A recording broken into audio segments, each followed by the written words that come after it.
በአሜሪካን ሀገር በአንድ ካምፓስ ውስጥ የተደረገ እንግዲህ ሃይማኖታዊ ውይይት ነው። ይህም ውይይት ብዙዎቻችን ትምህርት ልንወስድበት የሚገባ እጅግ በጣም ማቹርድ የሆነ ውይይት ነው። ስለዚህ ትንሽ ልንገራችሁ። እነዚህ ከኋላ የምትመለከቷቸው እንግዲህ ሁለት አባትና ልጆች ናቸው፣ ፓስተሮች ናቸው። በተለያዩ የአሜሪካን ሀገር ውስጥ በሚገኙ ካምፓሶች እየዞሩ እንግዲህ ወጣቶችን ወደ እነሱ ሃይማኖት እንዲመጡ በአካል በካምፓስ ውስጥ በመገኘት ቀጥታ ተማሪዎቹ ለእነሱ ጥያቄዎች እንዲያቀርቡላቸውና እነዛንም ጥያቄዎች ወጣቶቹ በሚፈልጉት መንገድ ይመልሱላቸውና ወደ እነሱ ሃይማኖቶች እንዲመጡ ያደርጓቸዋል። እናም በአሜሪካን ውስጥ በሚገኙ ብዙ ካምፓስ ውስጥ ዞረዋል፣ ብዙም ተቀባይነት አላቸው። ብዙ ሰዎችንም እንግዲህ አግዘዋል፣ ረድተዋል በሚል እንግዲህ ብዙ ተቀባይነት አላቸው። ታዲያ እንዳልኳችሁ ብዙ ካምፓስ ዞረዋል። ነገር ግን አንድ ጥፋት አጠፉ። ማለትም እዚህ ካምፓስ መሄዳቸው እኔ እንደማስበው ከሆነ ጥፋት ነው። ምክንያቱም ደግሞ ልንገራችሁ። ከጀርባ የምትመለከቱት ይህ ወጣት ማለትም ለ11 ደቂቃ ሳይንቀሳቀስ ብዙ ጥያቄዎችን ወደ እነሱ ሲያጎርፍ የነበረና እነሱም ሲጠይቁት በትክክል ሲመልሳቸው የነበረው ወጣት ኢትዮጵያዊ ወጣት ሲሆን የኦርቶዶክስ ሃይማኖት ተከታይ ነው። ዲያቆን ምህረት ይባላል። እንዳገኘሁት ኢንፎርሜሽን ከሆነ በዚህ ዩኒቨርሲቲ ተማሪ ነው።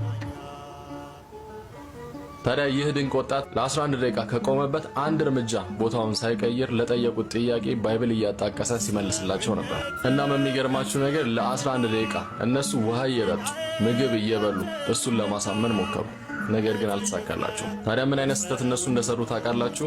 በዚህ ዘመናዊ ትምህርት በሚሰጥበት ዘመናዊ ዕውቀት በሚቀዘፍበት ቦታ ላይ እንደዚህ አይነት ለሃይማኖቱ ሙሉ ዕውቀት ያለው መጽሐፍ ቅዱስን ጠንቅቆ የሚያውቅ በአክብሮት መናገር የሚችል አሁንም ባህሉንና እሴቱን የሚጠብቅ ሰው ይገኛል ብለው ያለማሰባቸው ነው ዋጋ ያስከፈላቸው። ታዲያ ብዙ ቃላት በተመላለሱበት ይህ ውይይት አባትየው ይረዝማል በሚል ሐሳብ እንግዲህ በመሃል በመግባት ውይይቱን ሊያቋርጡት ችለዋል ማለት ነው። ሙሉ ውይይቱን መመልከት ከፈለጋችሁ ዲያቆን ምህረትና የክሊፍ ልጅ ስቱዋርት የሚባለው ውይይት ላይ ያው የተነጋገሩት አንዳንድ የቴዎሎጂ ኮንሰፕቶች አሉ ማለት ነው።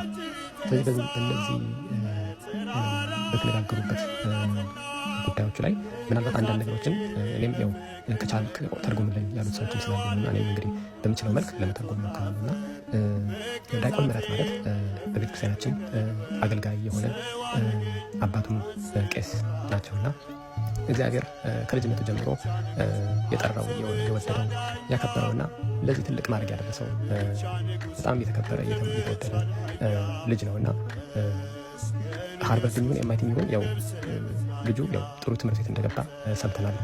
በጣም ምሁር የሆነ በጣም እውቀት ያለው የተባረከ ልጅ ነውና እንደዚህ የመሰለ ጥሩ ሰዎችን እግዚአብሔር አልፎ አልፎ ይሰጠናል እና የሚለውን ነገር እስኪ የብሬክዳውን እያደረግን እስኪ ነው ክሊፍና ስቱዋርት በነገራችን ላይ ለማያውቋቸው ሰዎች ጊሚን አንሰር በሚለው ዩቱብ ቻናል ላይ በጣም ይታወቃሉ። ኦልሞስት ወደ 1 ሚሊዮን ሰብስክራይበር ግን ከዛ በላይ ደግሞ ወደ ኦልሞስት 20 ዓመት እንደዚህ ዩኒቨርሲቲ ላይ